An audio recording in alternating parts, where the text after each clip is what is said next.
Hey, welcome back to the Artie Lange Show. My next guest is a good friend of the show. He's always a great guest on the show. And I couldn't think of a more timely guest to have now. There's just nutty stuff happening about a subject that he can speak to better than anybody. Please welcome back to the show, Esera Tualo. What's up, Esera? Hey, aloha. What's Aloha. up, Hey, buddy. How are you doing? Good. I got to talk. There is this nutty stuff going on right now that is, stuff that I thought was in the world and in this country's past, but evidently it isn't. Forget about what's going on in Uganda. Unfortunately, you could almost say you understand because it's from that crazy part of the world where you could be arrested for being homosexual. But in Washington, right here in the United States, there's a lobbyist named Jack Berkman who on Monday said he's preparing legislation that would ban gay athletes from joining the National Football League. I mean, it says in a statement, he goes, "We are losing our decency as a nation." Imagine your son being forced to shower with a gay man. That's horrifying. Oh, gosh. That's horrifying.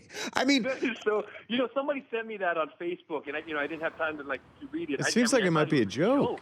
Yeah. Joe, yeah, I mean, but you know what? I doubt it is. I don't think it is. I mean, there's a lot of the St. Patrick's Day parade here in New York is going through a controversial thing where the people that run the parade won't let people who are gay and Irish express that while they're marching. It seems like a lot of backlash is going on because there's been a push to make everything equal. There's backlash from people who are just acting archaic. And again, for those who don't know, Esera played for a long time in the NFL with the Minnesota Vikings. Great player. Also came out after his career as being gay. So that's why we're talking with him. What's your reaction to all this, man? I mean, it's been, with Michael Sam and John Sullivan and all the negative things that are happening around the country. For me, it's, buddies, for me, it's when I read this kind of stuff, it almost kind of, I mean, I'm kind of glad in a way. And the only reason why I say that, Artie, is that, when people start hating on an individual or a culture or community, what they do is they create sympathy. Right. Yeah. That's what they do. They create sympathy. And it's one of those things where some of the stuff that they're doing is so far-fetched, man. It's like way out on left field. Yeah. That, people just start thinking for themselves. And I think it's one of those things where, it's they start realizing is that, man, that's crazy. I mean, to deny another human being the rights to go and eat at a restaurant with his family, you can deny them, and, if you're gay, you can deny them, service or anything like that. It's just, I think it's started, you're right. There's so much stuff going on. I'm not sure if it's the backlash. I think it's more of a, bringing awareness to what's really going on in this country. Well, in a way, you're right. Awareness. In a way, it's good because if people were thinking, "Oh, that is behind this," nobody really thinks like this anymore, and you get complacent with it, and you think the fight is over, if you want to call it that. Stuff like this reminds you, no, it's not over. People really still think this way. And you're talking about denying gay people service in a restaurant. Right. That was the Arizona thing, and thank God Jan Brewer, the Arizona governor, vetoed that bill. So that's not the case. I guess they wanted the money more than anything else. Well, that's the cynical way to look at it, but you might be right. It's just, but it really proves it's here. Like she wanted the Super Bowl there, and they wouldn't get it if that bill passed, Yeah. I think it's interesting. It's definitely here. And, for me, I am, I'm kind of glad that it's, it's around the media right now. Right. For people to see and to judge for themselves, and see what's going on around this country. Because, most of the people around here in Minnesota that I talk to, I mean, a lot of them can't even believe that that's going on. Yeah. Really? Yeah, sure. Well, I think it's going to be fascinating. We've been talking about some of the new, current events going on in the world with gay athletes. And it never really occurred to me to think about the people who are sitting around saying, they're outraged. Can you believe this? Right. Why is everyone talking about gay? There are people who are outraged at this, and I want them to come forward. Yeah. I want them to come forward so they get bashed. So they get bashed. Well, also, they're trying to bash. And also, it's people are aware that this is going on. You're right. And you're right. That's true. That's a good point. The other side of it. Yeah. And it's now starting to kind of rear its ugly head. I think that will be good when they come out and say things like, I'm going to make a bill that outlaws gay guys to play in the NFL. That lobbyist is going to take a beating. It makes them sound ridiculous, Absolutely. right? Absolutely. Exactly. So I think it does. It becomes the catalyst for even more change. Just like you're saying, Esera, it's a great point. But how long, Esera, do you think before this stuff, we're completely clean of this stuff? Do you think that's... I don't think, Artie, like anything else, racism, sexism, it's never going to go away. Yeah. Right? It's always going to be around. But, it's definitely going to be around. But the great thing and the encouraging thing for me, like from 20 years ago when I walked into the NFL, to now, like you have this young, amazing athlete, Michael Sam walking into the NFL. Right. It's one of those things where the difference is the difference of time, man. It's just crazy. I wish, the big question was, if I would have came out, if I was living in this time, hell to the yeah. Yeah. Yeah. Right. Yeah. Well, you're a tough guy, though. I mean, you can tell you're someone who's not going to take crap, and you're going to just do what you got to do. But there's some people, again, what do you think? How do you think Sam affected his future? He had a bad combine. I mean, how do you think it affects what's happening with him? Yeah, it's so funny, right? The bad combine, like he couldn't jump. Like that has anything to do to play in the NFL, right? That's true. I mean, I guess people put a lot into it, but yeah. I didn't have good scores, going into the combine, coming out of the combines. But you know what? I played for 9 years in the NFL. Yeah. Right. It's just, right. I mean, it's I played with players that are stronger, bigger, faster than me. But when they get on that field, it's like they got two left feet. Yeah, well, it's about mental toughness too, and the guy sitting to my right is mental toughness is a lot of it. Yeah, most definitely, mental toughness is a lot of it. And you take a look at his highlights film, man. To tell you the truth, I didn't know anything about Michael Sam at first. But then when I Googled him and I saw his highlight film and I just saw how intellectual this young athlete was, how amazing it was one of those things where wow. It's going to be very exciting to see this guy playing in the NFL, man. Right. Well, you want to talk about mental toughness too. I mean, just think about the additional mental toughness and the things that he's struggled with in his young life. He's got it even more. Like Esera, you probably did too, because you were having to grapple with issues that no one else on your team was. It must have been real difficult. But you're right. The thing about people. The great thing about this, we've been talking football and all of that. What's so amazing? One of the biggest things for me and the hardships for me is that I was living with this crippling secret. Yeah. Yeah, and of course, I was playing in a masculine sport, a very, dominant sport. Mm-hmm. But what was so killing also was that I wasn't able to share my partner with anybody. That's difficult, man. That's a hard life to live. Absolutely. My kids, with anybody. Yeah. To introduce my family, to take them to Christmas parties, small little things that you guys take for granted that what we wanted. It's like, it's this, I'm sorry, you can't come this year. Right. I'm sorry, you can't sit in the wine section, but you have to go sit on the other side of the stadium. It sucks. Wow. It sucks. Did that really happen? Yeah. I'm sure it did. Oh, yeah. my. That's what's so awesome with Michael Sam, because he's going to be able to do that. Yeah. He's going to be able to share whoever his partner is. Yeah. When he gets kids. Those are the things of life that completes your life, and completes yourself, and I didn't have that chance, man, and that was very crippling. Man, we take that so for granted. And that's what's great about that's what's great about you, Esera. I mean, you don't take things for granted. And you can bring to light some of these issues that, listen, I never thought about that. Well, that never occurred to me. That's a good point, Esera. If you could, like some of these issues, if you could sit down and talk to Michael Sam, what would be some of the main pieces of advice you would give him? To tell you the truth, this is the great thing of him coming out. He's not going to have to deal with this crippling secret of somebody outing him or starting a rumor about him or anything like that. That's the major difference between you and him, which is a big one. Yeah. Yeah. And this is it, man. He's going to be able to play to the best of his potential, man. There's nothing going to hold him back. Yes, there's going to have a lot of negative things, and of course there's going to be a lot of support.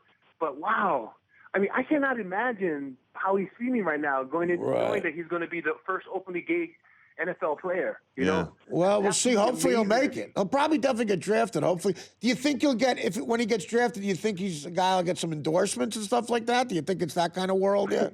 I don't. The thing about I don't care about all of that. This is the thing. I don't care if he goes number 1 or if he goes the last pick of the draft. He's going to get drafted. Right. And I'm just saying, he's like, how can you not have? And if he doesn't get drafted, shame on the NFL and shame on anyone not taking him. Right. Yeah. Because it's one of those things where, come on, SEC Defensive Player of the Year. Yeah, it's worth a shot. The thing that makes me nervous about his situation, Ezra, is that he is a tweener. He's a little too small for that defensive end spot. Just like they probably said you were too small, right? People keep telling 3'6'4" is small, 260 pounds. Where would you start him in the NFL? This is the thing about this is I think the best combination for NFL team or defensive, is like you. This is what I mean. When I played for 9 years, this is what they wanted, right? The big guys in the middle to collapse the pocket, and you got the quick guys on the end bringing down that corner. That's the thing. Mm-hmm. And I think he's going to be. I mean, if you're asking me like what type of defense he'll be good at or what team, someone like Seattle would be awesome. Right. Someone like Minnesota would be awesome. Someone like that has that that bring that quickness from the outside. Well, those are 4-3 teams. The problem is they're asking him to do drills as a 3-4 outside linebacker. So that's why his combine, to a lot of people, wasn't as good as it could have been because he's trying to catch the ball. Now, one of the things is that we got, don't fake the funk, meaning that like a lot of the pressure wasn't on him. Come on, you're gonna base his whole. Base his ability on just a day of the combines. I mean, go from like 4 years of him playing in college and what he's accomplished and what he's done. He's destroyed a lot of the offensive linemen, man. And it's one of those things where you're gonna judge this young individual, along with physicality and stuff. It's all mental, right? 90% of this day is mental. Right. I mean, the kid can flat out play. Yeah. Right. It's all mental, and it's all mental toughness and all of that. And it's hopefully he goes to a team that that he's supported, and that and that he can just play and to the best of his potential. Well, hopefully he fares well at his individual workouts, and that's the thing. These teams are asking him to do stuff he's not done, so he's got more time to prep for that stuff. But teams are going to look at the film. That's the bottom line. When you look at the film, it's pretty obvious that he can do something good. He can do something well on the field. Stuff. It doesn't matter. Anytime somebody gets a pressure put onto him, something like that. I mean, they're going to expect Superman, right? Yeah. Yeah. Well, they're picking at him. Oh, you didn't jump 10 feet? What? Are you kidding me? You didn't run a 4.3? Yeah. Right. So he's always going to have that criticism. He's always going to have people judging him as far as with his ability. But like I said, Google the guy and just know that he's a great athlete, and he's going to be, whoever he goes to, he's going to be a huge asset for that team. Where would you start him? Let me ask you that. Linebacker or defensive end? Where's your instinct? Where do you put him?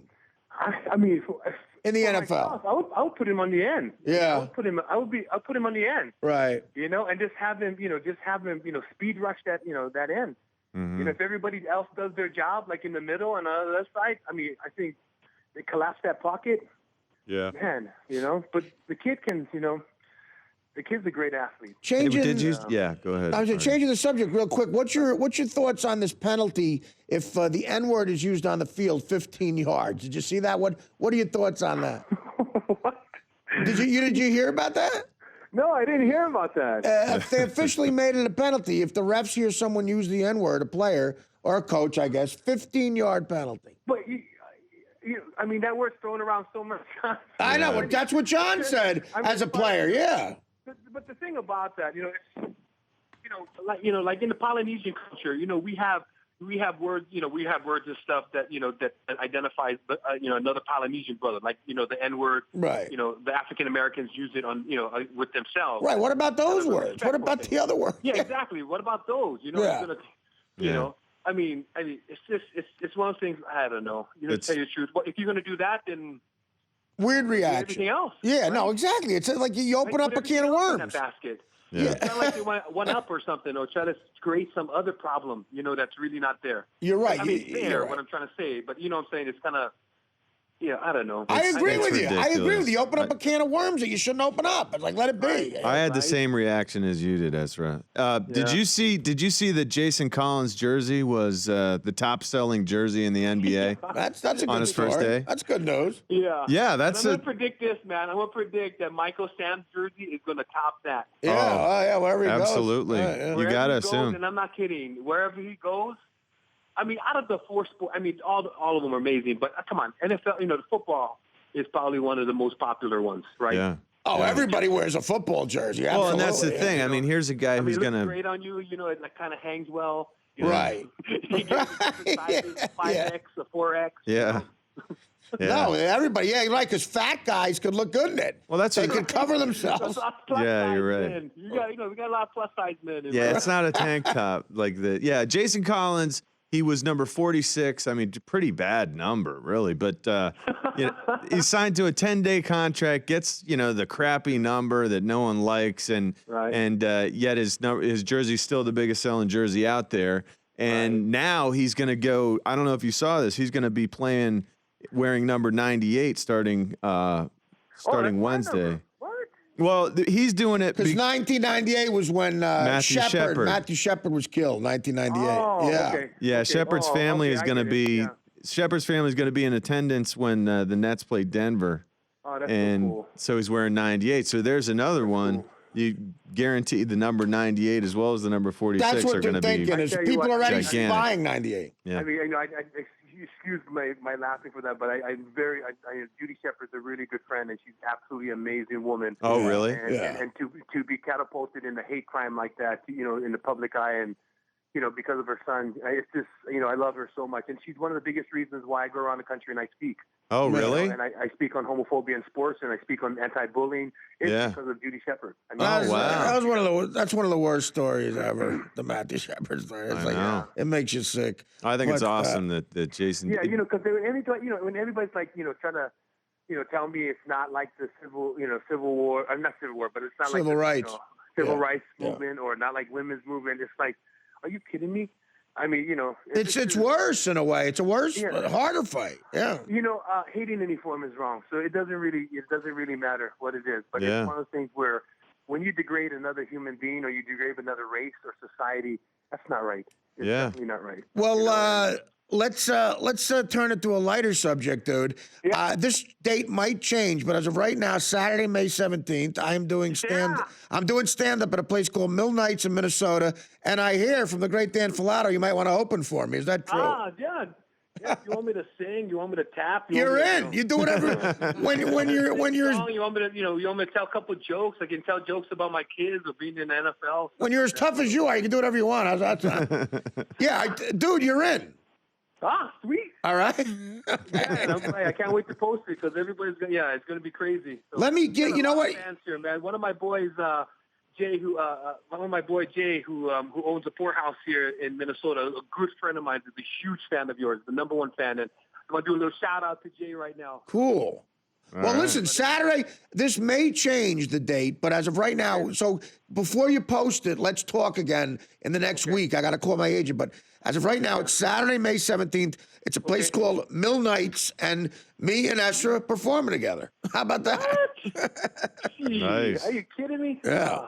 Now I got to bring my A game, man. No, Minnesota. I got to put that like the comedian. I performed in Minnesota a bunch of times. It's always a good crowd. They treat me well, so we'll be all right. We'll be all right. Well, you're loved here in Minnesota, man, and I really mean that. Everybody here, every time they know that I'm on your show, I'm getting like a huge response. So that's awesome. Good. So I can officially say you're in for that. That's great. All right. Aloha. All right, man. Well, listen, thanks for calling. I'm sure we'll be talking to you about more of this stuff, hopefully on a happier note soon. Man, but continue what you guys are doing, man. I tell you what, this, one of the biggest reasons why we are moving forward is because of people like you guys. I mean, bringing it to the forefront. I mean, 20 years ago, nothing like this would ever happen, But, thank you guys for this, to reporting the news and doing it well. Well, that's nice you say, but we appreciate you coming on, and I will get in touch with you. We'll nail down the date for sure, and that'll be fun, man. Oh, right on. All right, sounds good. All right, Esra. Take care. Aloha. Take care. Aloha. Esera Tualo, so me and him, look for that. That's going to be an interesting show. The Artie Lange Show, weeknights on Audience, only on DirecTV.